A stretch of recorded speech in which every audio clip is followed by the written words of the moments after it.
Will everyone please rise for the Pledge of Allegiance? I pledge allegiance to the flag of the United States of America and to the republic for which it stands, one nation, under God, indivisible, with liberty and justice for all.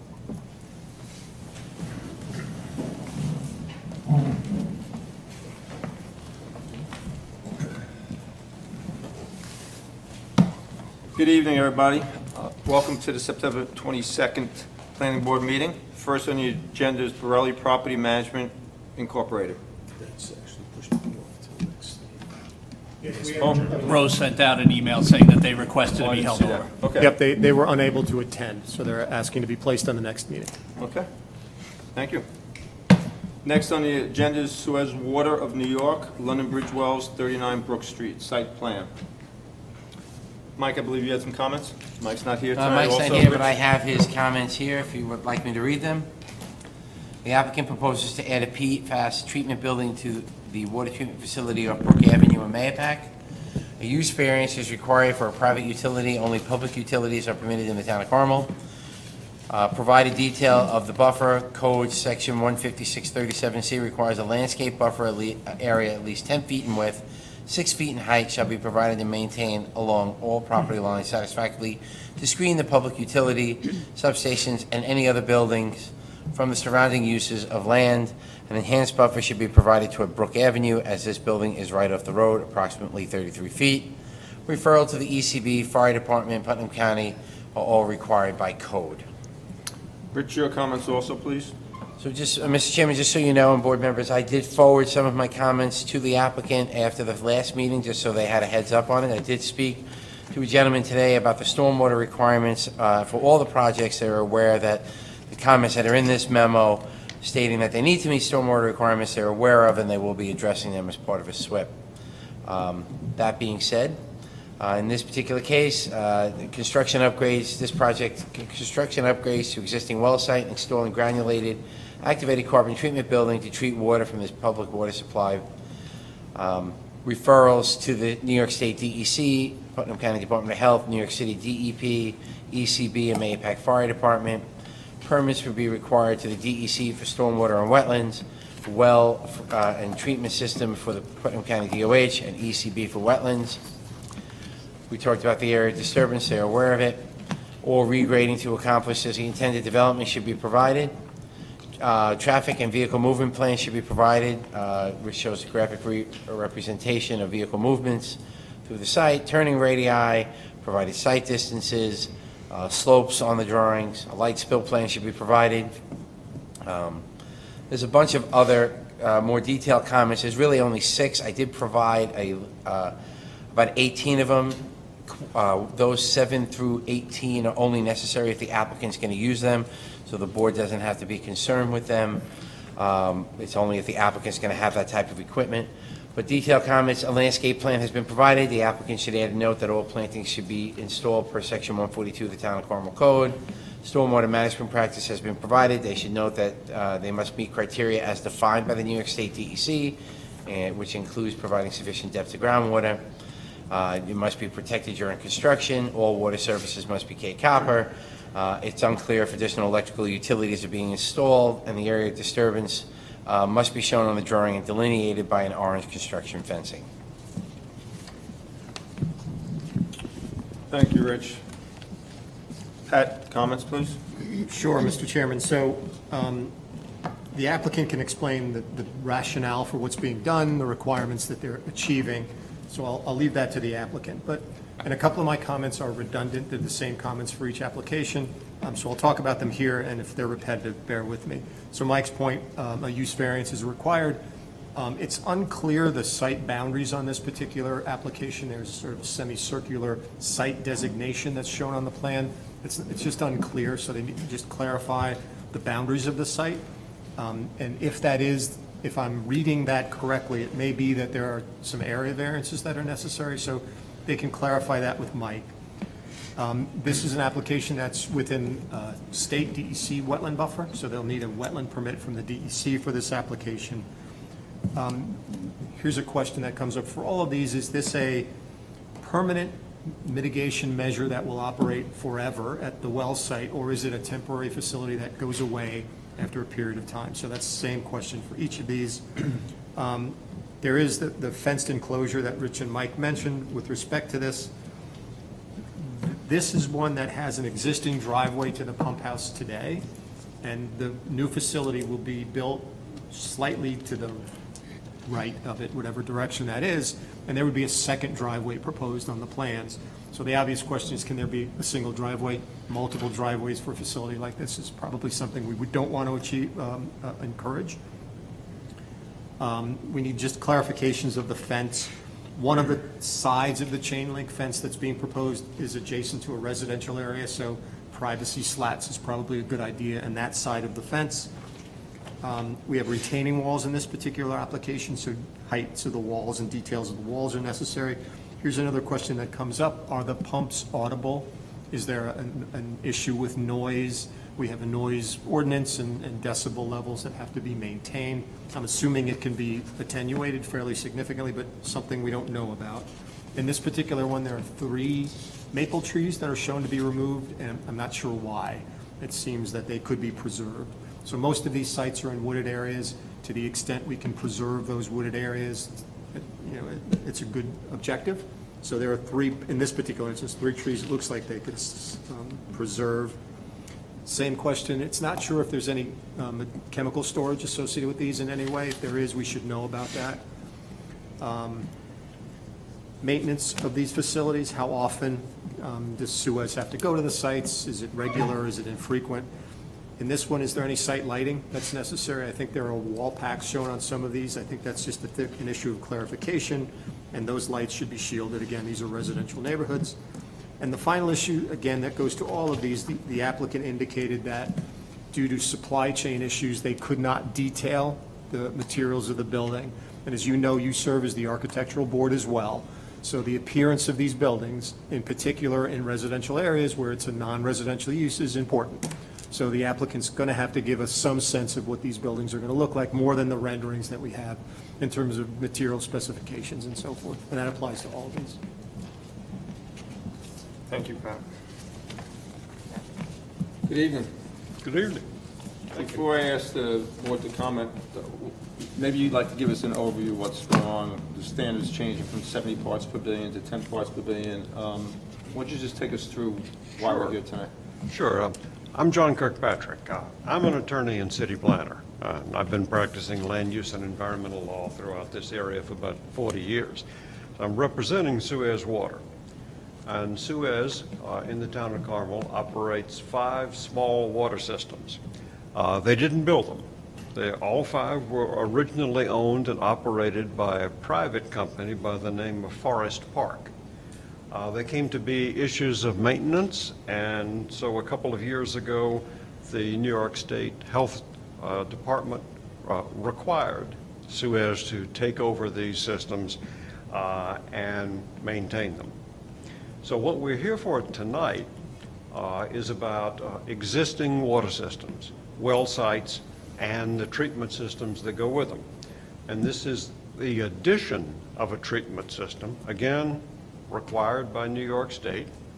And if you've ever had a Brita filter, well, these are industrial size Brita filters. They're carbon activated and they filter the water. And our engineer will give you a little better idea of what it is we're filtering here. But tonight we really are only proposing to give you an introduction because we want to speak first about the treatment system, which is pretty common to all 5 of these systems, but then we want to pivot to the individual site plans to give you a better idea of what this looks like site by site. As mentioned, the Director of Code Enforcement has ruled that these will require use variances. The rationale seems to be that the listing in the table of permitted uses is public utilities. Suez, as well as its predecessor, Forest Park, are private utilities. We don't completely agree because it's also true that these are existing uses, and if they're not public utilities, then they're existing non-conforming uses. But nevertheless, we have some variance issues. We've got to go to the Zoning Board of Appeals anyway, so they are the proper board to discuss all of that. I just wanted to let you know about it. So after we make these presentations, I'd like to talk to you a little bit about the best way to handle this, because there are going to be several pieces to this. But what I want to do right now is introduce the folks that are here with me. Peter Petriccioni is going to give you first the overview of the system and how it operates. And then Ramya Ramanathan is going to go through the individual site plans together with her partner in crime here from that engineering firm. So we can start off with the overview, and then as the agenda dictates, then we can get into each specific site. Okay. Oh, and I also wanted to introduce Steve Garabed from Suez. He's the engineering manager from Suez. So, Peter, if you could take off on the question of the process system. Good evening, everyone. My name is Peter Petriccioni. I'm with Gannett Fleming Engineers, with engineers of record for the design of these PFAS systems for working with Suez. So the whole purpose of these, as someone mentioned, is PFAS. PFAS stands for per and polyfluoroalkyl substances. It's over 5,000 contaminants that are found in common fabrics, repellents, Teflon, firefighting foams. Many of you probably heard it in the news. It's very prevalent these days in terms of common uses. And recently, so for EPA has historically had a limit of 70 parts per trillion in drinking water, parts per trillion with a T. And Suez's water supplies are well below that. In late August of 2020, so about a year ago, New York State decided to lower that to be ultra-conservative and go down to a limit of 10 parts per trillion. So there are a handful of Suez water supplies that fall above 10, but again, they're all well below the 70. So when the 10 kicked in, now we have the 5 sites that are in question, talking about tonight, that we need to add treatment as per New York State Health Department mandate. So one common way to do that, to remove PFAS from the water, is with granular activated carbon, or GAC, GAC. So what's going to be an overview of all these sites. Basically, we're going to have a pair, 2 carbon vessels that contain carbon, granular activated carbon, a lead and a lag vessel, installed in a new above-grade structure, building, to house the vessels for all the sites. They being Chateau, Guymer, London Bridge, Mayapack, and Archer, which is what we're here to talk about. Ahead of those vessels will be a pre-filter in line with those vessels to filter any large particles. The well pumps that are existing will not be changed in terms of capacity. They're still, whatever they're pumping now in terms of gallons per minute will not change. We're upgrading the horsepower just to overcome additional head loss with a new filter and the new GACs that are there, that will be there in the future, that are not there now. In addition, the Mayapack site is a little bit unique. Currently, Mayapack employs the use of a pilot treatment system for iron and manganese in the water, which is specific to that area. And as part of the upgrade with the GAC, we're going to put a permanent green sand, it's called a green sand filter on Mayapack. So a new green sand filter for Mayapack and GAC. The other sites are only getting a GAC system. Chateau right now has three wells, a total firm capacity of 150 gallons per minute. That will not change. Guymer has 2 wells, 100 gallons per minute capacity. That will not change. London Bridge, 60 gallons per minute over 2 wells. That will not change. Mayapack is a little bit larger, 130 gallons per minute. That will not change. And Archer is 75 gallons per minute. So all the well pumping rates that are existing will not change. Just we're upsizing pumps to get overcome additional head loss in the system. I brought renderings. I don't know at what point you want me to put them up on the board, but we have renderings to show to the board.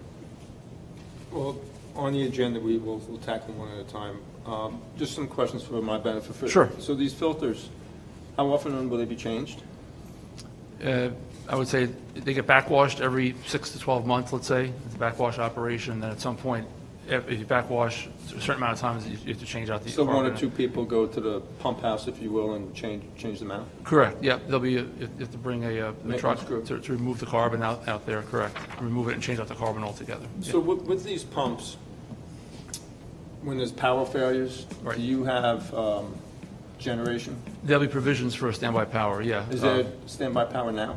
The sites, I don't believe they all have it now. I think we're going to have They, provisions. they for all a, have generators on the site, at least when I went to Some of them. them do, not all of them do. It depends on the site. I don't know Thought I offhand saw one. which ones do. But there'll be provisions for like a portable plug-in type generator. Oh, okay. Yeah, yeah. If it's not when they're permanently on the site, we'll make sure that part of the design will be to make sure they can operate with a portable unit, And what fuels those generators? diesel fuel. And how will that be stored? Say it again, I'm sorry. How will that be stored? Well, it's going to be brought up with the generator. There's not going to be diesel fuel on site. I don't believe any diesel tanks on site, correct? We have generators all over town for our water and sewer. It's double wall tank if it's a newer generator. You just fill the generator up and it operates that way. There's no extra diesel being stored on site. I would If assume it's a that their permanent generators are generator, the same. if it's a permanent generator, yes, there'll be there's a generator above and below it is a tank, and it's has double wall containment, as he said, yep. But the portable ones will bring the fuel with them. It's a portable type generator. Could you take us through a little bit of what the standard was and why New York State lowered it? I think it's a question on everybody's Yeah, mind. they want to be ultra conservative. They did research. They did research. You know, every state is, as you may have heard, every state is making their own rules now, but the federal government still hasn't decided upon a national standard. You know, EPA is 70. A lot of states are questioning that from their own research. So how do you know that this filtering will lower it from 70 to 10? Well, it's not 70 now. It's like 10 to 12. It's very, very, it's barely above 10. Although the standard is 70, you're not far out of that. Correct. Yes, correct. You know, they have, Suez has their water quality data that shows the actual numbers, but these sites are just, a notch above 10. They're enough where we need treatment, but they're not even near the 70. 70 is the EPA limit. That's the federal limit. So if 10 is the New York limit, you're Sure. saying that each one of these wells is testing above 10 at this point? Currently, yeah. Currently in the 10 to 12, 15, something like that. So Sure. just, why do all this investment if you don't really need it?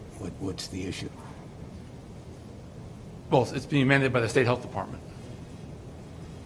So Yeah, whether below you're, 10. so if you're between 10, if the standard now has been lowered to 10 For the state, that's right. for the state, Right. whether you're between, if you're between 10 and 70, you still need to put this equipment in. I believe so. Yeah. If you're at 11, yeah, And if, correct. and if you're 20, It's really in violation. Same thing, yeah. So Just the any- sizing of the vessels may change depending on how much above 10 you are, the size of the new vessels, Okay. diameter and height. But yeah, if you're above 10, that's the triggering point. and how many homes are connected to these Um, water systems? Sure.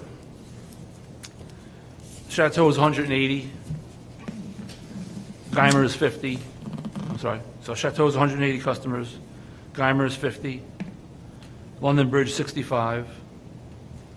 Mayapack, 300. And Archer, 32. Will these filters have any effect on water pressure? No, because, because the well pumps, there's well pumps there now, and that's why we're going to upsize the pump in terms of additional horsepower, not flow rate, horsepower, so to overcome the head losses that are being introduced by the new system. So when they go out the other end, you're not going to see a loss in pressure. So with this, with the rains that we recently had, the 8 inches in a couple hours, how did these current structures hold up? Was anything, I mean, a lot of them are in wetlands, did they still operate through the storms? Yeah, yes, absolutely. You want to comment on that, elaborate on that? Steve's better one to answer that question. Yeah, I mean, my understanding, I mean, I'm not part of the operations group, but from what I heard, I didn't hear that there were any problems. I've certainly been up here when, we've had the windstorms and stuff, and we lost power, and we were out here either handing out water bottles to people or, towing generators in. So, I don't think that I don't recall hearing anything about any outages. I think one of the sites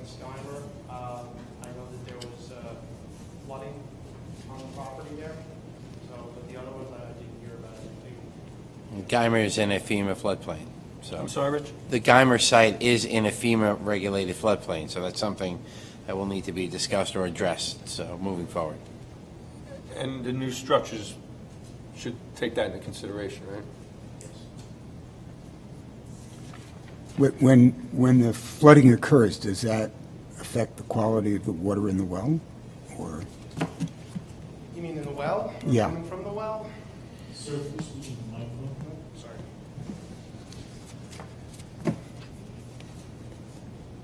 Not that I'm aware of. I've certainly got well fields, not here, in other areas where we've had flooding and the water's actually come up through the well casing. But those were very special cases during like Hurricane Irene, when whole areas were just underwater. But I've not heard of anything up here.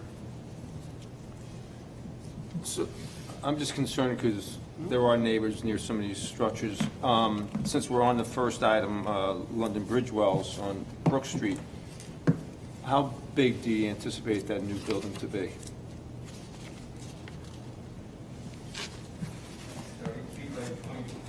I'm sorry, you need to speak into the microphone. And Mr. Chairman, some of the applications that came in had the building sizes, some of them didn't. That was one of the comments I was going to make at the Okay. end. So future submittals should tell us how big these buildings are and where they're going to be located. They're on the drawing, but, you know, we have to take a ruler to it, which is fine, but normally it's listed in the application and/or some of the information being given. Yep, I agree with that. So, I'm sorry, you said 30? It's London Bridge. It's 33 by 22 feet. And the structure that's currently there, how big is that? Just hang on.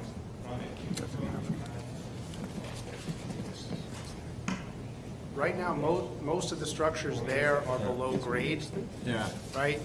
We've got, I know we've got the storage tank, we've got like below-ground pumps, and then we've got the wells. I don't recall if there's really any above-ground structures. And that's one of the issues, Mr. Chairman, which is now, that's a foot-high structure, you can't see it in the woods. Now that'll Exactly be why I a, ask it, because in a residential, albeit a wooded area, people will see something now, especially in the winter, Yep. that they never saw before, right? And that's when, I think Pat or Rich mentioned it, we also played a role in the architectural review.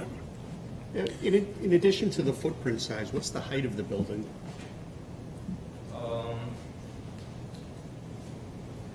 I think it's, if you go to the bottom,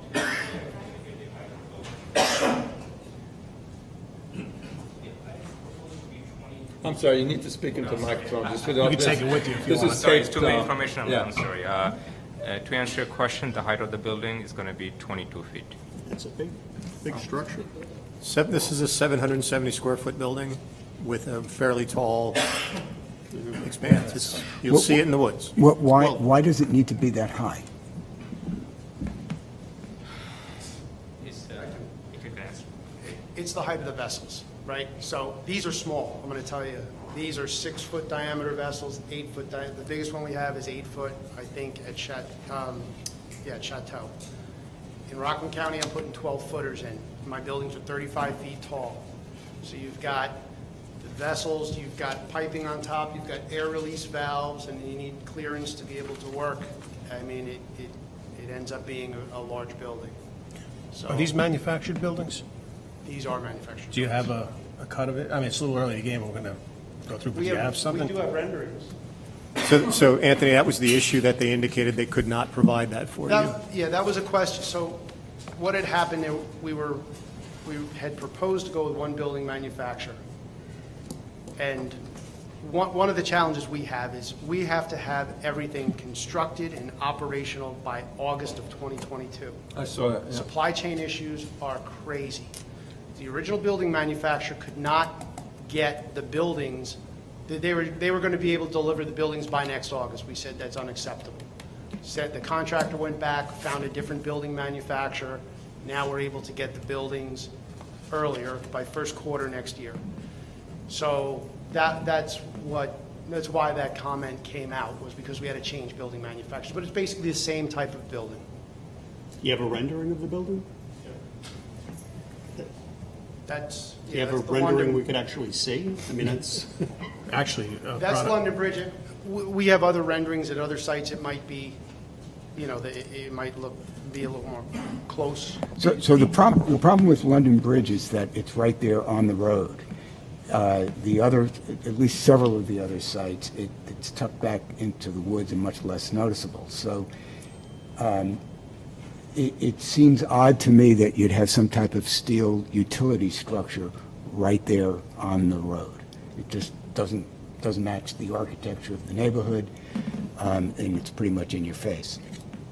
So one of the questions that were raised before, you mentioned the height is dictated by the vessel, for example. So London Bridge is a good example. This is going to be a visible building. So is there an alternative vessel that's a sideways vessel, for example, as opposed to a taller vessel that would lower the height of the building, for example? No. We already contracted for the vessels. I mean, it's one of the first things we did when we had this. Like I said, I've got a short time frame. We were getting our contractors on board and negotiating with Calgon to get our order in, because everybody has to do this. So we didn't want to be at the end of the line. We needed to get our vessels in. So that's the orientation of their vessels. Is there a way to set it into the ground a bit? This is the one that I think we would probably balk at the most from a visual impact perspective. The problem with setting it in the ground is if you ever have to take anything out, now you're working in a basement, right? It makes it a lot more difficult if down the road you need to bring equipment out of that facility. Is there anything that can be done to the exterior of the building to make it look more like a residential building? Windows, a little we've tried to wood do is- architecture. We have tried to go with the colors that we thought blended in well with the surroundings. We thought the green would work. We believe it does work well with many of the sites and the background vegetation.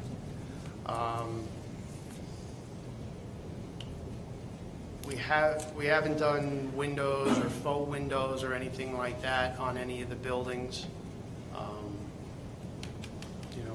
Will there be fencing around that and security? Yeah, I believe there's security fence around. Yeah. Would that be a screened fence? I think that was one of the comments, that there should be Yeah, the slats. I think the slats were one of the comments. But the problem with London Bridge is that it's so close to the road. Even a 5 or 6 foot fence, it's not going to make it look any better. It's that close. There's nothing we can do. Just one minor point, just to follow back up on the generator issue. If you would show on each of the site plans, if it's a permanent generator, show it on the plan. If it's a portable generator, just indicate the location of the portable generator. So you got me thinking when you were talking about the generators. I want to say 4 of the 5 sites are certainly equipped. London Bridge is the one that I don't know about. I know that I've seen generators at all of the other sites. I was there today, and I saw generators at every site but London Bridge. But London Bridge? Yeah. Okay. Looking at this rendering, well, we're talking London Bridge, so that's Archer Wells, so we'll hold off on that, never mind. Can we stay with London Bridge for this conversation? Sure. Archer Wells will be. We were just trying to show you one Yeah, that was a little yeah, closer. understood. Can we see the other rendering that you had up? The London Bridge? Yes.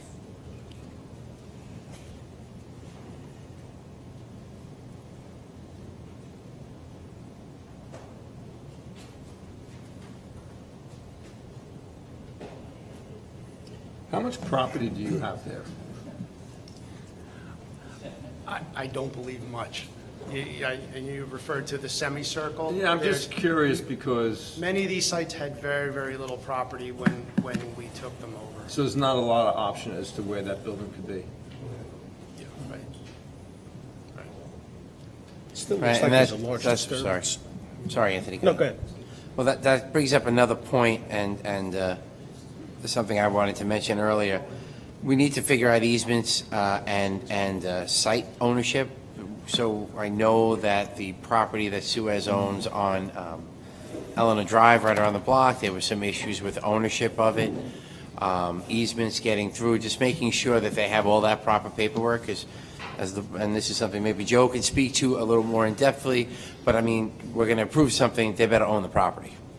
Yeah, we've, from an enforcement perspective, I've gotten phone calls from the building department relative to where they can access the site, where they can't, going beyond the boundaries of easements and things like that. So, yeah, that paperwork absolutely should be firm and unrefutable, so that when the building department goes back and looks at a complaint from a neighbor or somebody because somebody drove up what was their driveway as opposed to where the easement is, we need to be able to assist them with that. But that has come up, and I forget, I apologize, but I forget what the site was. I just know it was a Suez-maintained site. It's an easy name. Yes, I wasn't involved with the property transfers. I guess there were some missing pieces. Yeah, there was properties some were conflicting purchased. deeds and some conflicting easements, and whether or not they were shown on surveys and things like that. Handshake agreements about people And- who let people go Yeah, across people their had recently property. bought the property and weren't aware of the existence of it, so there was a conflict of issues, but we're left to dig through it. Well, us too. Yeah, Just we understand. for all the structures, but specifically this one, since we're on this London Bridge well, when you come back in front of this board, we're going to want to see more details, the architectural details of the building, the finishes, the exterior, and we're going to be concerned with the appearance of the cars driving by, the neighbors and whatnot. You're showing on the blueprint I'm looking at a distance of 33 feet from, I guess, the edge of the road to the side of the proposed building. I think we're going to have to think long and hard of a way to perhaps maybe put some developed trees there or something that are going to create a buffer, because a chain link fence is not going to do it. I mean, a 22-foot building, even if you put a 6-foot chain link fence, it's not going to do anything. So one of the things we try to be cautious about too, when it comes to plantings, is also putting plantings too close to buildings. We don't want to hide things. If for security reasons, we want people, if somebody sees something, we want them to call the police. It's like you don't want to put tall shrubs around your house, right? Right. You don't So you want to see- hide something in yeah, case, yeah, right, and yeah. create a situation where, there could be vandalism or something, Sure. and you're hiding it because of that. So But the we flip need side, to make a balance. That's but all the I- flip side is we want to be good neighbors, and we don't want the people who already live in that area to now be faced with a 22-foot monstrosity that, people across the street are going to look out their front windows and see that. So there's got to be a happy medium. balance. I agree. Yeah. I'm looking at a satellite image of that property right now. And I understand that's a rendition, but why is so many of those trees cleared? I mean, it seems excessive, if that's your actual goal. If you look at Anthony's aerial, all you see is trees. I mean, that's the natural buffer right there. And I think, I'm going to speak for myself, on every one of these applications, we're going to question the amount of tree clearing. So you may want to keep that in mind as you, okay? You want to keep it at a minimum. Just part of it to get the Timeout.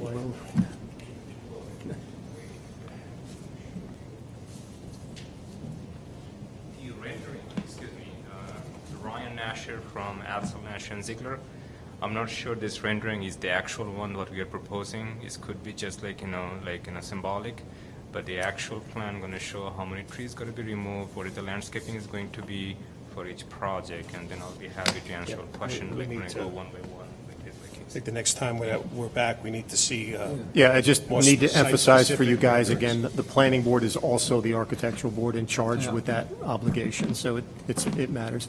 This is actually a good example of the issue that we just talked about with respect to ownership and easements. It's a semicircular lot. I don't remember ever creating semicircular subdivided parcels. So is that a leasehold from the DEP property? Is that actually the property boundary? So it needs to be clarified. I looked at the tax map, and from my review of it, it does appear that they own that property in Interesting. that distinct, Interesting. Because I did print out the tax map. Yeah. Well, there it is, yeah. Yeah, it's a very unusual space. So you heard a lot of comments. Many of them will fall over to the next items on the agenda. If the board's okay with this at this point, you certainly have some homework to do. There's probably 4 typewritten pages of notes that you're going to need to come back to us on. If the board's okay, I believe we can move on to the next Suez Water of New York, Guymer Wells, right? There won't be any action taken on this on the first one tonight. We'd like you to work with the consultants and narrow down this 3 to 4 page typewritten, and no comments tonight to help you move along in the future. If I could just ask one quickly before we move on to the next one. So on the rendering, you're showing a second gravel drive. What is the purpose of that second drive? You're saying this drive here? Well, it was included with the submission we received from you, and it shows what would be below. Yeah, I don't see it on that one, but yeah, please.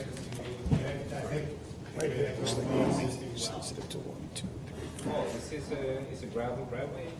This is gravel driveway. And what is it for? This looks like it's existing. If you look at the. It goes to the existing well. Oh. And that's 1.4, the gravel, So- can rather than 2.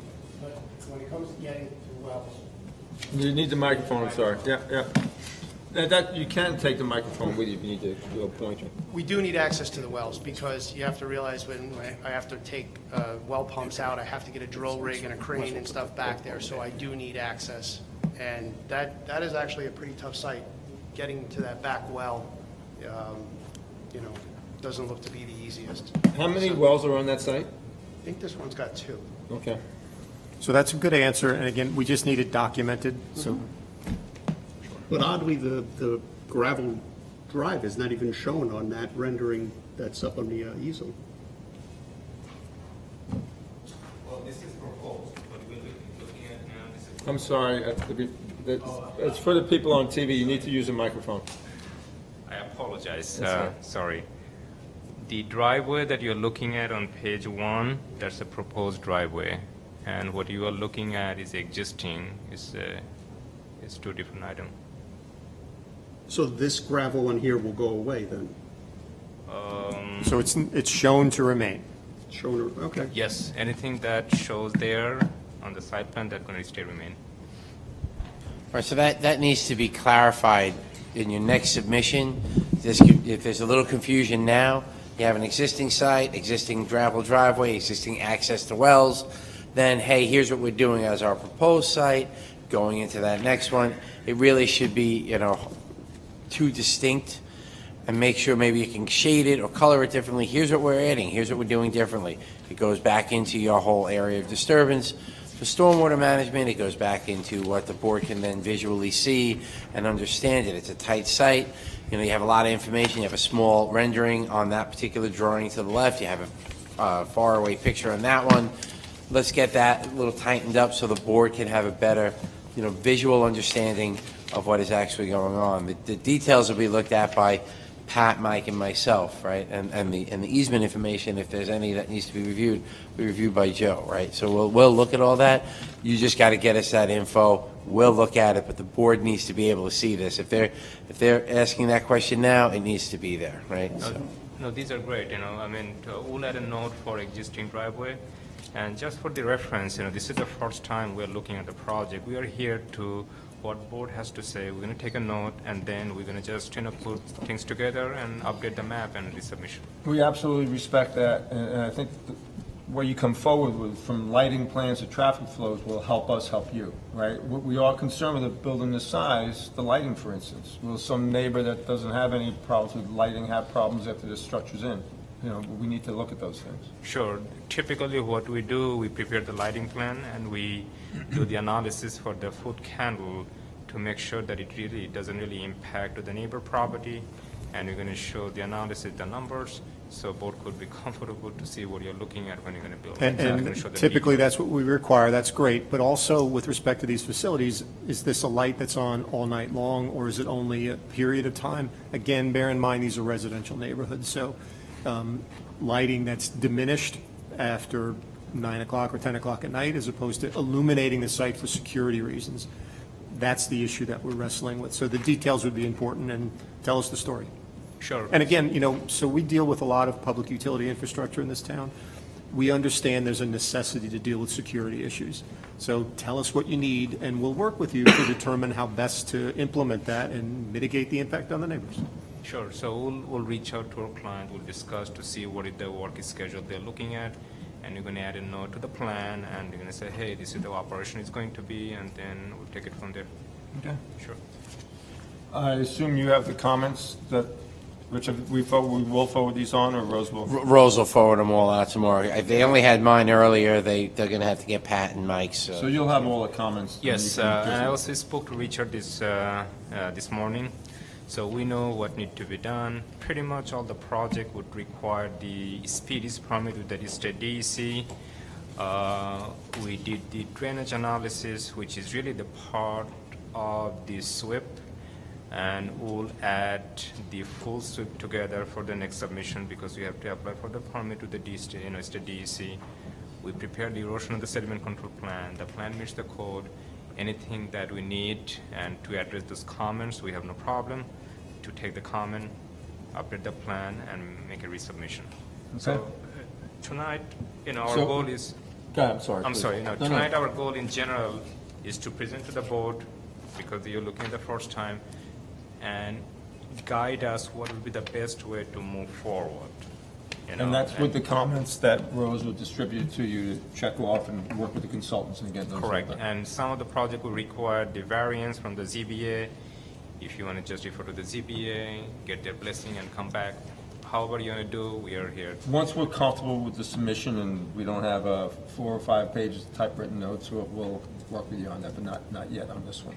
Okay. On the first, now we're going to talk about Suez Water of New York, the Guymer Wells on 70 Guymer Drive.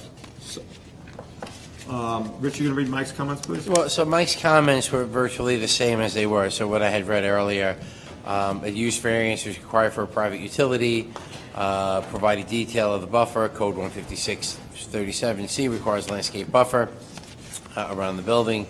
An enhanced buffer should be provided toward Parker Drive and adjacent property on Guymer. Referral to ECB, Fire Department, Putnam County Department of Health are required by code. Thank you. And your own comments, Rich? So again, my comments are virtually similar to the prior one. The area of disturbance, they know they have to get a SWIP. In this particular case for Guymer, they are in a FEMA-regulated floodplain. So the question needs to come up, where is the elevation, the ground floor elevation of the building? Is it going to be flooded? What is that elevation that they're going to be at? He indicated earlier that that area was flooded. So how do we make sure that that building and the equipment inside is above the FEMA floodplain? Are there any additional federal permits after that that are needed? You have a town permit for FEMA. Will they need to get any kind of jurisdictional determination? That's up to their engineer to determine. So, Rich, building a 30-foot by 20-foot building, which is what this proposal is, into a floodplain, I would assume, not being an engineer, I would assume the building needs to be structurally built different? Well, it has to certainly be, the foundation has to be above, the ground floor has to be above that floodplain area. So yes, it would have to be different. Okay. I'm not a structural engineer, so I can't really speak to Right. what has to be done, but I know it would have to be different.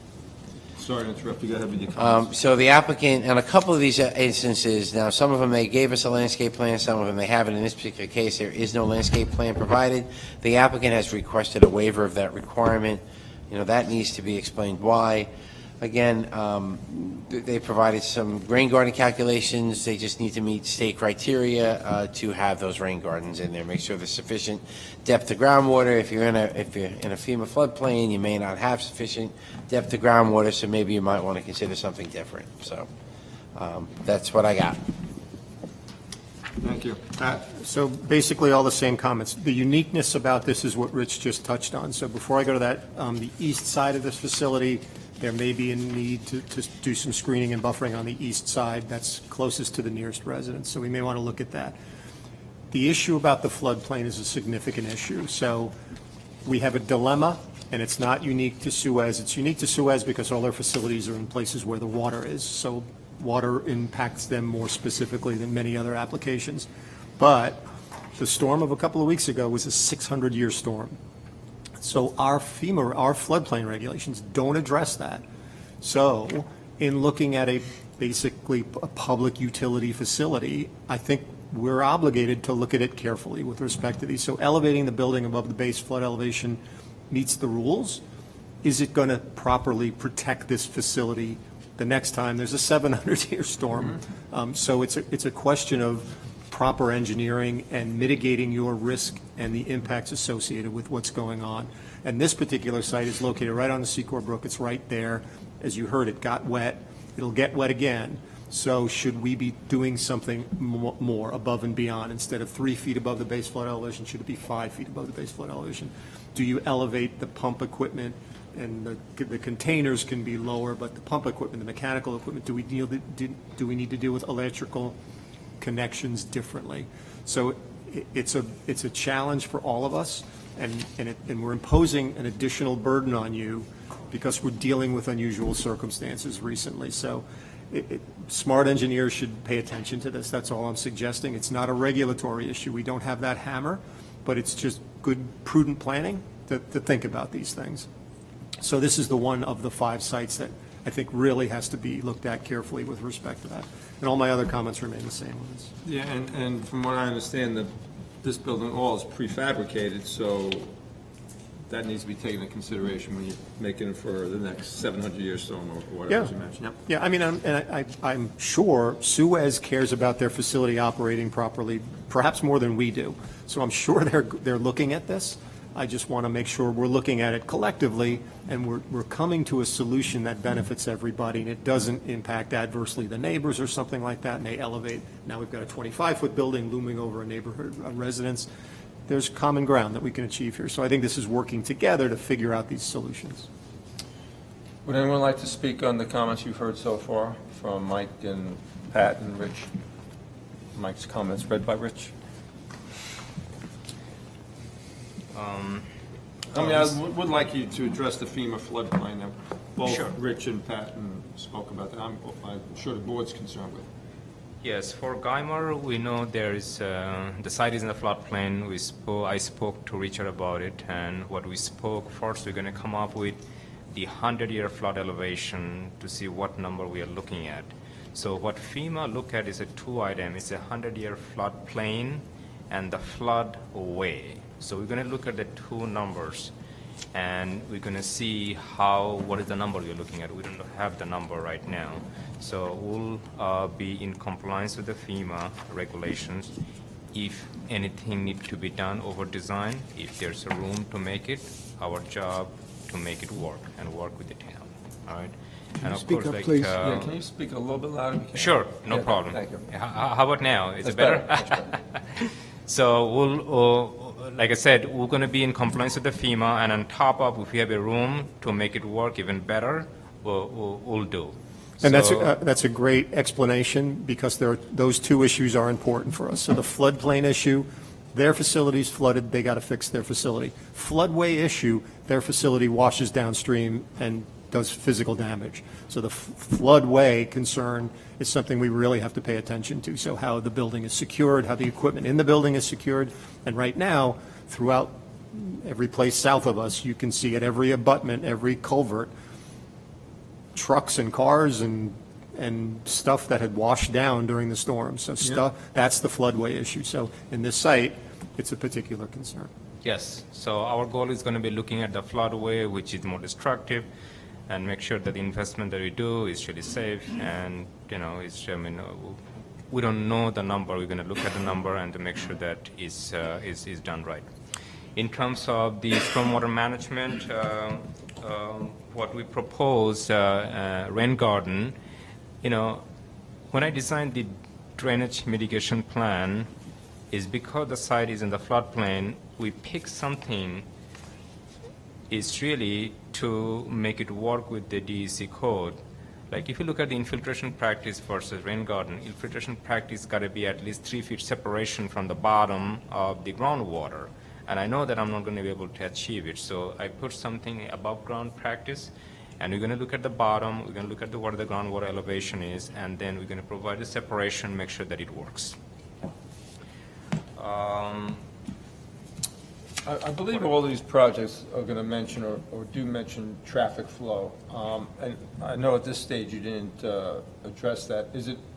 Why is that? Is you don't believe there's going to be any additional traffic, or is that to do on your part? What do you anticipate the traffic flow to be at these locations? When Increase, decrease, stay the same? Well, it's going to be, once you put a building, it's going to be a traffic. It's really looking at what time period, you know, if this is a peak traffic or not. You'll need to provide that for, Okay. when you come back to us. All right, so I don't have the number for the You'll traffic see count that. I and certainly the traffic believe you- schedule and I know everything. Rich has mentioned that, maybe Mike and maybe Pat, but, Okay, sure, yeah. So is the concern how many trips per day Suez is going to be making to the facilities? yeah. It's the delta or the change. So now Right. one guy a year goes to the pump, and then now there'll be 3 trips a month? So on a daily basis, our operators are at every site, Mayo Pack, they might be there twice a day. Okay? Is that an increase to what you do today? No, that's what they do today. Oh, okay. In the future, I don't expect that they're going to increase the number of times they go to the facilities. In fact, because we're going to have new facilities, because there's going to be SCADA, and you can monitor everything remotely so much better, they may not have to go as frequently. So, you know, there should be no increase. I mean, that's probably the best way to say it. There should be So, no increase explain in that trip when you- generation. Explain that when you read, Sure. when you update your submission. So, I Mr. have- Chairman, my comments aren't directed toward just increase in traffic. It's also what kind of trucks are going to go in there, how you're going to build this, so you have sufficient maneuverability on these tight sites to get there. That's what just needs to just be provided to be able to understand. If a fire truck needs to get there, you know, if there's a fire, they need to be able to get onto that property. That's the logic part of the reason, not only just how much traffic is going to go there, but what kind of traffic can get in there. You got to have a diesel truck deliver diesel for permanent generators. Will they be able to get in there? Will they be able to turn around? That's what needs to be looked at. No, I understood. What we'll do, what we typically do, we take the actual scale for the vehicle that's going to get in the site, and we're going to do the traffic, the truck radius. So make sure that it's really safely could get in and get out. You know, we also do the modeling for. That's what you the need to fire provide. truck, for example, could get in and get out. You'll with need to everything. provide it. Yep. Yes, we'll be happy to provide that one. Yes. I want to open Thank up you. to the board, too, for questions. Yeah, that was the question I had too. If the maintenance that happens there, if you say once or twice a day, or week rather, what kind? Is it trucks going in and out, or just somebody in a car going to check things out? Is it more of a box truck that you mentioned?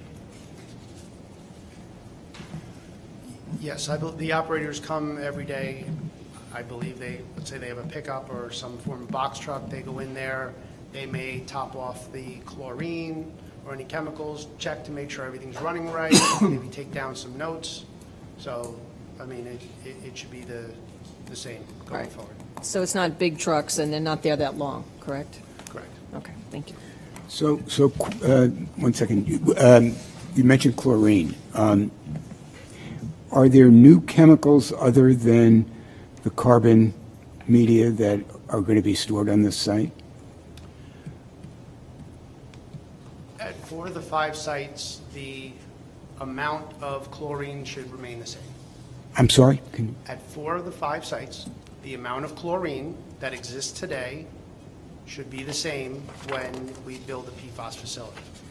The only site that I expect we may have to increase the volume of chlorine would be Mayo Pack, because it's going to have a green sand filtration system, and that requires oxidation, and so you have to hit it with a little hypo before it goes into the green sand.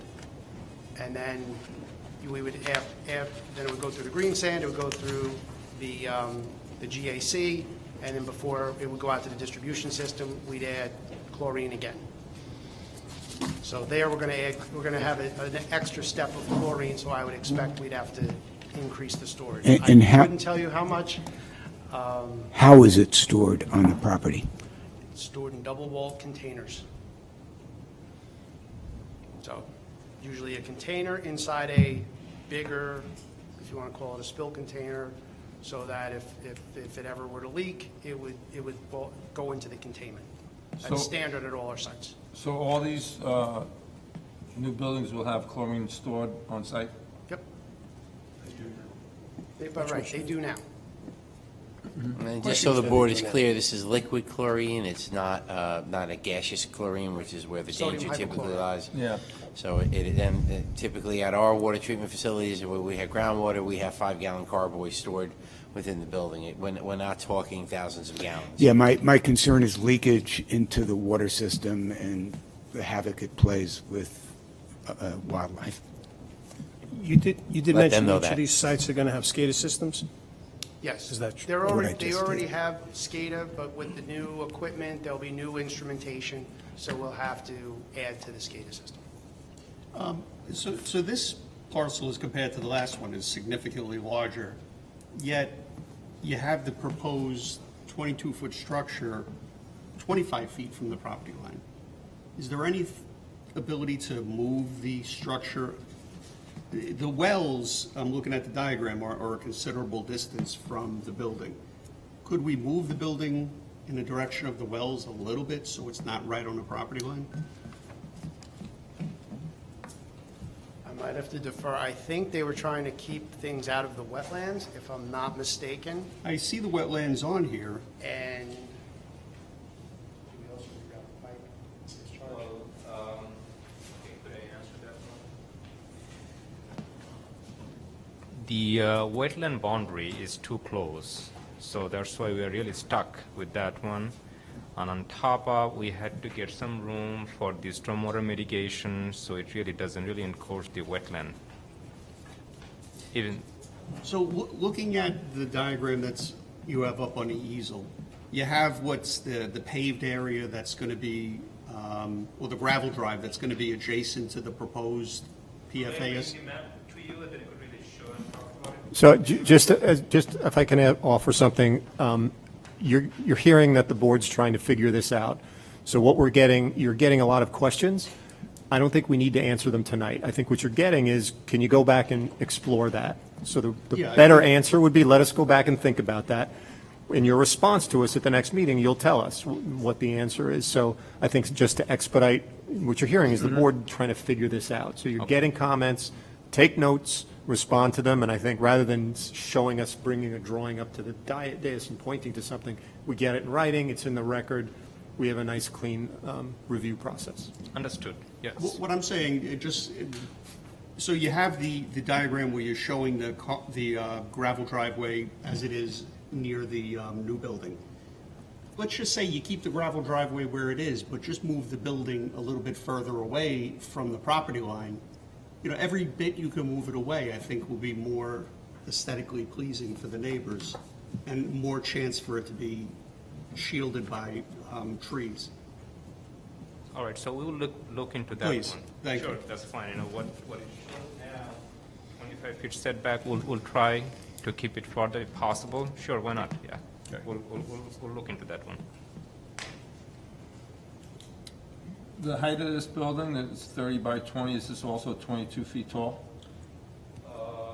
Guymer, yes, it is 22 feet tall.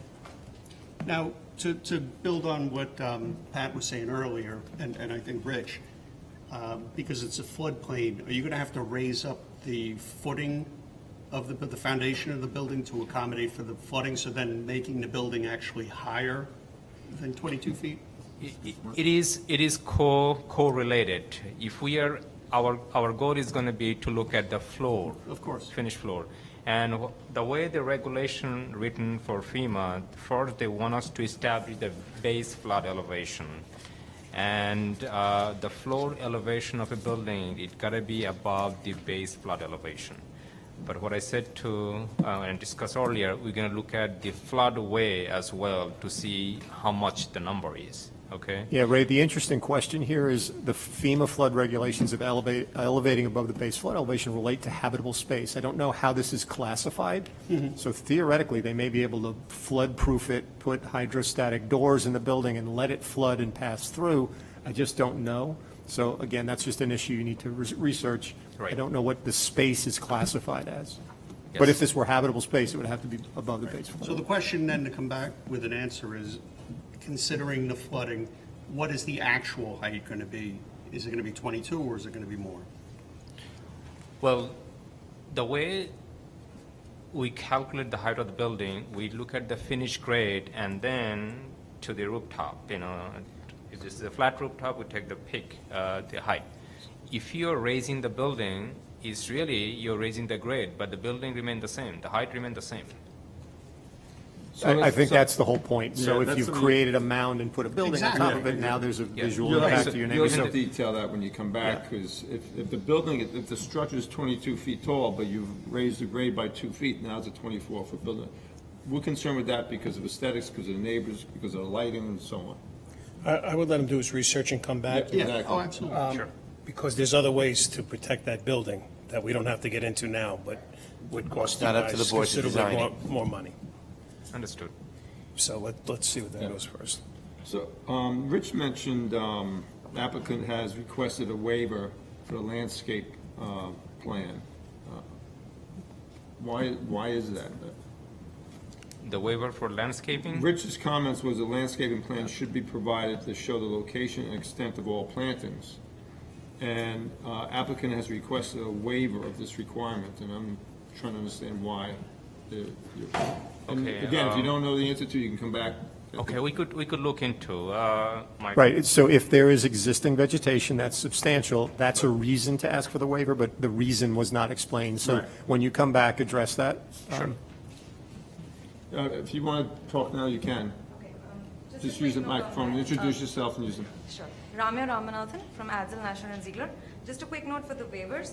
We did make a request for a waiver for Mailpack, Gamer, and Archer, and that's because of the existing nature of the woods on site, and also the distance of the nearest home from the proposed structures. So we're discussing Gamer right now, so the existing homes is about 145 feet away from where the buildings are proposed, and it's wooded. So we were considering if we could request for a waiver on that. We'll add it to the narrative and submit it next Yep, time. and again, if that's Exactly. a hardwood forest and the leaves go away in a month, that's not such a great buffer. If it's evergreen, it's a great buffer, so clarify. Just, Sure.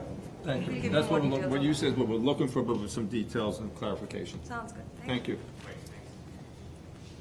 Any other comments on Guymer? I think we can move on. Okay. Again, no action be taken tonight on that. You'll have to work with the consultants and work on those to-dos. Next on the agenda, Suez Water of New York, Chateau Wells, 59 McNair Drive, site plan. Rich, will you read Mike's comments, please? Again, the same comments as prior, Mr. Chairman, use variance for private utility, detailed buffer for landscape buffer areas, referrals to ECB, Fire Department, Putnam County Department of Health. My comments are virtually the same, referrals to DEC, Putnam County DOH, Mayapack Fire Department, ECB, permits for stormwater, wetlands, and well and treatment system, ECB for wetlands. They did provide a landscaping plan for this one. Again, all the same comments. Light spill plans should be provided. You should provide traffic and vehicle movement plans, or regrading should be shown. And that's, what I've said before is being said again. Yeah, and I think it's going to be repetitive, as you mentioned, Rich. Pat? So this one, a couple of specifics to this one. They do need a side yard variance on this one, in addition to the use variance. They are proposing, as Rich indicated, some landscaping, but we may want to extend the landscaping on that side yard that's deficient, because we have a deficient side yard there. So that's an issue with here. The Plum Brook is on this, and a lot of the same floodplain issues relate to this one. But this one, is, if you can see from the plan, the new building is adjacent to the existing well building, whether you call it a building or not. So the question becomes obvious to me is, can this be a single structure, or do they need to be separate? Can they be a single building? Is a single building feasible? So that's a question relating to this one. And all the other issues remain the same, Mr. Chairman. Thank you. And just so the board is aware, both the Mayapack and there are two plants that they're talking about here, Mayapack and Chateau. They are adjacent to each other. They are hydraulically interconnected. One can serve the other, at least historically that was the case. It's just a matter of information for the board. It was on the top of my head, so. Thank you. Would you like to speak to the comments on Chateau?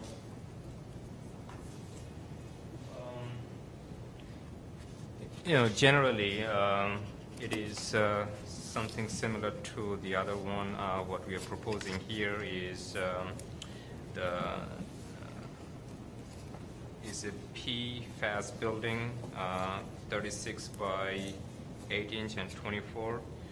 The height is slightly bigger than the other one, is 24 feet, and the reason is for the vessel heights. And it also has the pump station right next to it. In terms of the stormwater mitigation, we have the similar structure we proposed rain garden. We prepared the erosion and the sediment control plan that meets the code. So the building, I mean, in terms of the variance, it required the variance for the side yard. And like all other project would require the user variance, so we are aware of it. Okay, we have no problem to take the direction, and then whatever needs to be done, we'll do it.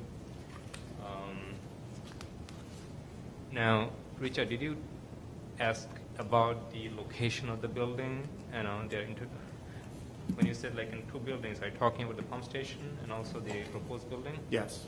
Okay.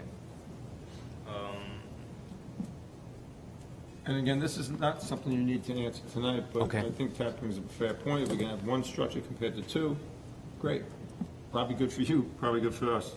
Yeah, and if there is a health department regulation that requires a separation, that's an answer, so. Okay. I do not know, but I will check. I'll check with, what is separated. And like, what you recommended, if this need to be, putting together, we'll do if we can't, and then we're going to come up with explanation and put a note. I'd also like to see the distance from these locations to the closest house. I think that's important to see when we're going forward is, most of them look to be in a wooded residential area. But you mentioned, the person that spoke before, you mentioned the nearest house is X amount of feet away. I think that's helpful for us also. And, this is excellent, I mean, we try always to stay away from the residential neighborhood, but we are really bound to follow the DEC code, and we are not really going to disturb the wetland. The wetland flag is there, and it's right there, so that's the maximum possible way. But we're going to look into to see if we could really move a couple of feet, anything that we could do to make it away from the residential site, we'll look into it. All these questions that you're hearing tonight will help when there's a public hearing on this. Yes, I will take a note to see if we could really move the building away from the residential site. Anything possible, we are here to Look at it strategically from, stand at the property line, look at it, and look where the neighbors are and aren't, and where do you think you can tuck it away to the benefit of everybody. Sure. Any other new comments from the board? Consultants listed several pages. Did we mention about lighting? Are these locations going to have lighting? They need to provide details on it. Okay. Because that's something that should be considered. Okay, similar, we'll Especially with a 22, 20-foot, 24-foot now building, we're concerned, to Kim's point about the lighting. Sure. There's a detail showing wall packs on many of these buildings, but we don't know the illumination levels and the foot candles at the property line, so they need to give us that. And you're getting a copy of all these comments. Yeah, just one comment, when you mentioned about looking and see how far away they are from the houses, when you go to the site, pretend you live there, and look and see if that's something you want to see all the time, and, if it's something that would bother you as a resident, then, because to Pat's comment, comment about a public hearing, that's going to come up. People are going to want to know how close it is to their house, and they're going to have to look at it every day. Understood. So if you're looking at it as a resident, kind of have that in your mind when you explain what it's going to look like, and how close it is. No, thank you, Yeah. appreciate it. Like I said, our goal is going to be to stay away as much as possible, but also at the same time, we got to be in compliance with the state code. We're going to try to make both parties happy. Do you have a rendering of McNair? Do you have one with you, just out of curiosity? Shadow. Oh, yes, it is, okay. That is. Okay, I think you've gotten good feedback on that. I believe next on the agenda is Suez Water of New York, Mayor Pac Wells. Rich, you want to read Mike's comments? So again, Mike's comments are virtually the same. Use variance is required for private utility. Provide a detail of the buffer for landscape buffers. Referral to ECB, Fire Department, Putnam County Department of Health as required. Applicant requested a waiver for landscaping on this one. All my other comments are similar. The only thing different about this particular one is that the applicant wants to connect. So if you're listening earlier, in this particular case, they have an iron well, they have a green treatment, green sand treatment, and they have this backwash from the GAC or this other facility.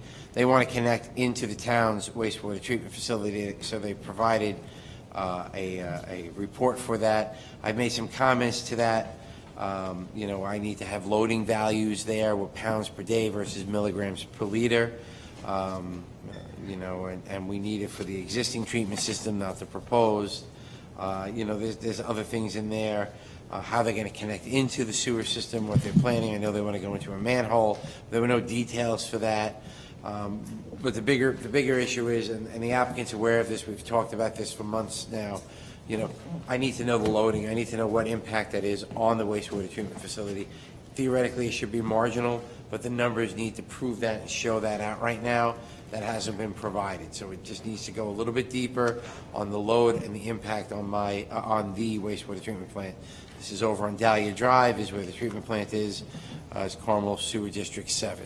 So, otherwise, all my other comments are virtually the same. Oh, I apologize. One more.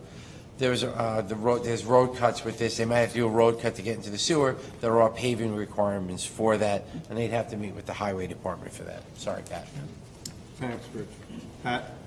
So as Rich said, this is the one facility that operates differently than the others. So all the questions related to maintenance and noise attenuation and storage and so forth, it may be different on this site than the other site. So that just needs to be clarified specifically.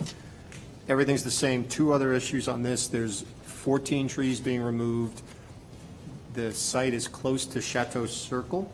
And that's with that tree removal, that's an area we probably want to see infill landscaping in that area. And there's a note on the plan that just says marsh. So I don't know if that relates to a designated wetland. Is it a state wetland? Is it our wetland? So that just needs to be clarified. And how far away is it? Are you free and clear? Everything else remains the same. So I had a question about what's going on in the site. I was there today, and quite a hike in. And I saw, in addition to what I guess you're calling a pump building, I saw what appears to be a fairly large, I'm going to say it's about the dimensions of a trailer truck load, a storage building, but it has a door in it. What's going on with that building now, and what's the plan for it?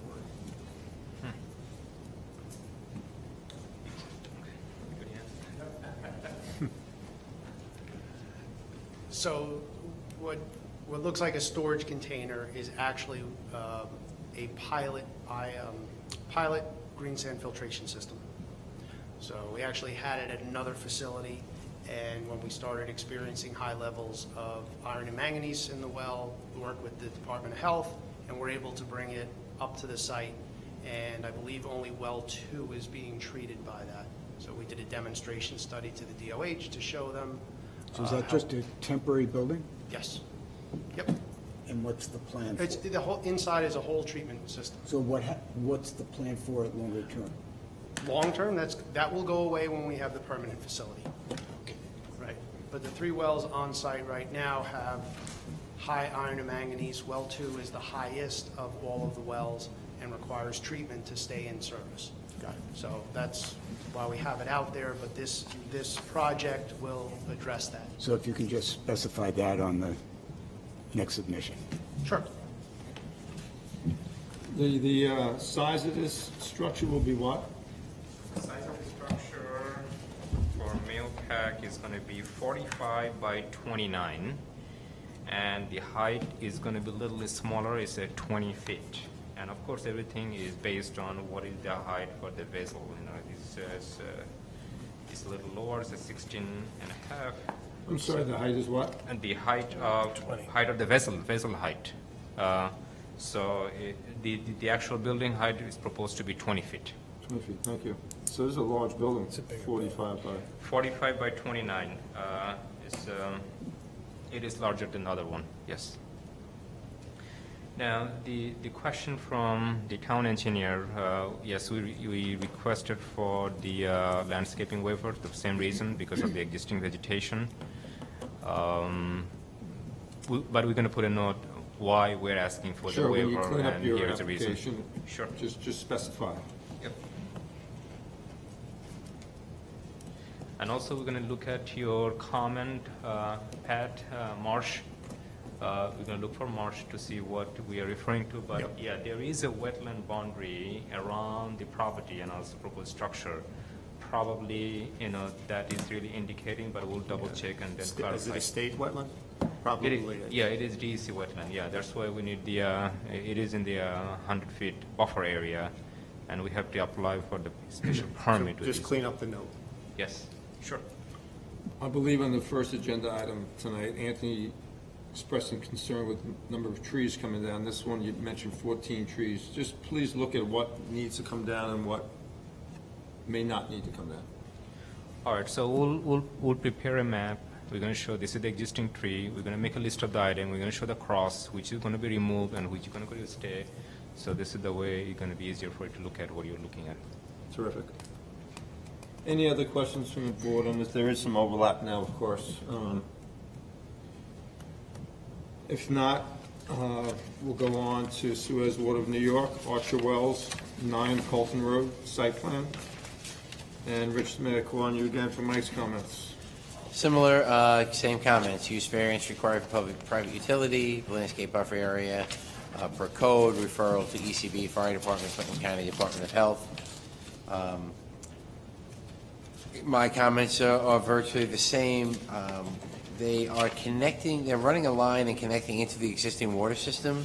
So again, they need to provide how they're doing that, and there are road cut details that need to be looked at, Highway Department issues. The reason why I brought up the access for this particular one, the whole easement ownership, this particular one, if you look at the map that's being shown to you, it is just a circle behind a whole bunch of houses. And similar to the Mayapack one, there is if we went back to that, the Mayapack one, where they want to connect into the wastewater, that's going to go up through an easement in between people's houses, right? So, that's why that easement issue needs to really be filled out. In this case, they're running their easement, they have an access easement in between 2 homes. I don't know what their homes look like, if they're going to be able to access it. They used to have access from around the back there, but that got cut off from them because it was one of those handshake deals, hey, you can come on in. So they're going to really have to firm up the easement on this one, firm up the easement on the Mayapack one also. So that's why I wanted to bring that up to the board earlier. Yeah, when I was there today, there's no obvious pathway to the There is not. to the You're property. correct. There's houses and there's driveways, and there's nothing to, at least my untrained eye, that says, that's the easement with which they access that. So I'm just curious, how do you access it? This is an excellent question. Okay, all right. So we have a utility easement between the 2 homes. I don't know what their addresses are, but that's where our pipe to the wells taps into the distribution system. So currently, when we need to bring chemicals or tools or anything down to the well, we carry it down. Like Rich said, we used to access the property from the back side. My understanding of the history of this was Mr. Archer, who I guess owned the property and the well and everything years and years ago, owned that property and allowed everybody, or allowed the water folks to cross the property to get to the well or to drive to the well. And then once the Archer family sold that property, that was cut off. There is county property back here, and there's a flag or access to Colton Road. I now remember the one. This is it. That's it. So, And there's a neighbor who claims to have ownership of that. All I can tell you is our legal department is addressing this, and we will take care of it one way or another. So- But we so- have to get access to the property. It's a matter of public health. okay. So just one clarification. You said there's a utility pipe for which you have an easement between the two homes, and when you want to get access to the well back there, you carry stuff over. Do you actually have an easement to carry materials over land, or is it just an easement for the pipe? It's a utility easement. It allows us to. Can you expand on that? I cannot. Well, so the utility easement, does that match up with the pipe that you, because Yes. because when you were pointing at the map, it seemed to me you were pointing in different, yeah, so that's where you said the pipe is. Right. But the pipe, the other one that's in dispute is over to the left. Yeah, that. Correct. Okay. Right. So the one that's where the pipe is, do you know what the width of that easement is? 20 feet. But it's unclear whether it's just to have a pipe underneath the surface of the ground, or whether it's that plus the ability to access Right. over. Yeah. I mean, that's an issue that really, you're gonna have to deal with the homeowners there to work out. Sounds like they are. Preaching to the choir. We understand. We are working on it.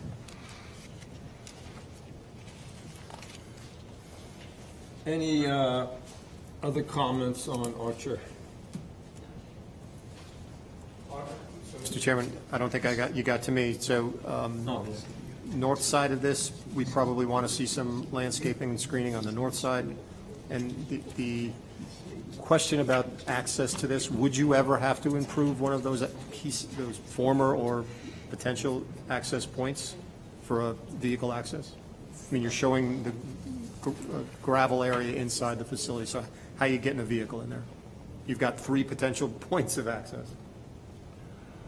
The question is somebody going to have a driveway in their backyard that they didn't anticipate? That's what I'm getting at. Well, you know, prior, one of the earlier discussions talked about you have to get a crane in there, you have to get some rigging in there. How would you do it here?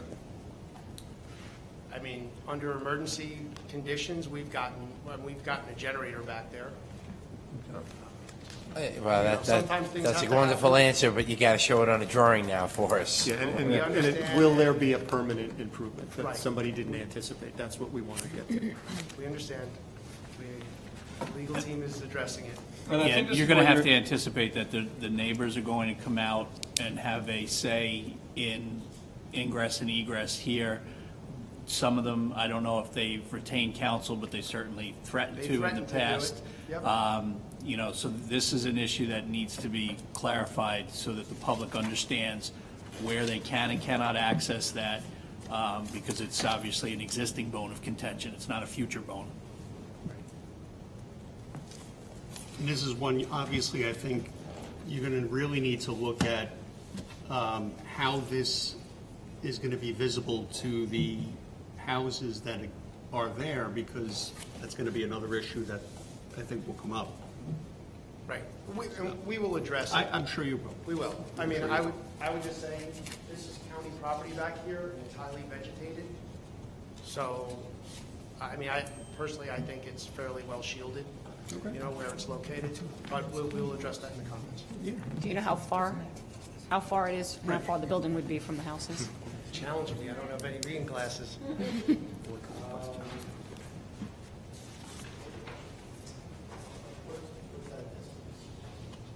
From the edge of our property to the edge of the,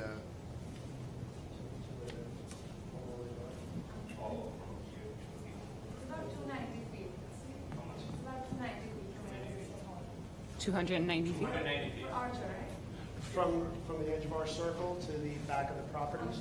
The reason we're using it for the variance is that the nearest home is 290 feet away. Okay, so that's to the home. But this is not a forested area. These are like lawns and fences, and so, I'm looking at the tax map. I don't know, I'm not an engineer, but I don't think it's 290 feet, to be quite honest with I you. think what she was saying is that this is the back hole from the well to the hole was not close to that. Okay. Anyway, we will adjust it. And Yeah. what did we say the size of this one was? Did we mention the size of this building? No.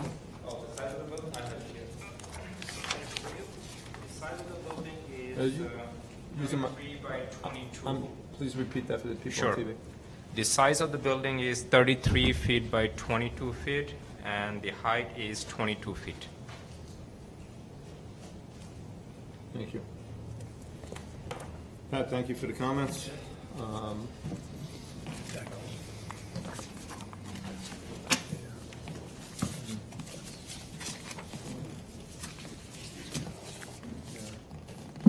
Any other comments from the board?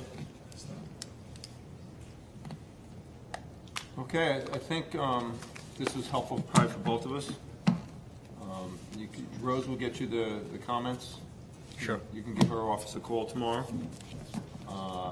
She can email them to you. Sure. And by the way, she's got all the answers. Yes.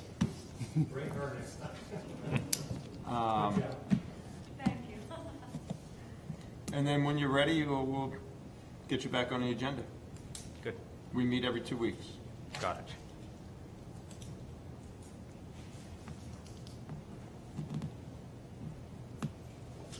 Thank you. Very much. Thank you for your Have a time, nice gentlemen. evening. Appreciate it.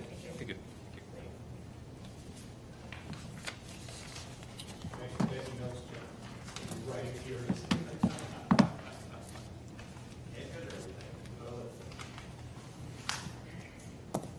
The minutes, Rose distributed minutes of August 12th, 2021. Bob, I believe you had some comments. Do we have a motion to accept the minutes of August 12th? I make a motion to accept the minutes of August 12th. I second. All in favor? Mr. Chairman, I'll make a motion to adjourn. Second. All in favor? Aye. Good night, everybody. Good night.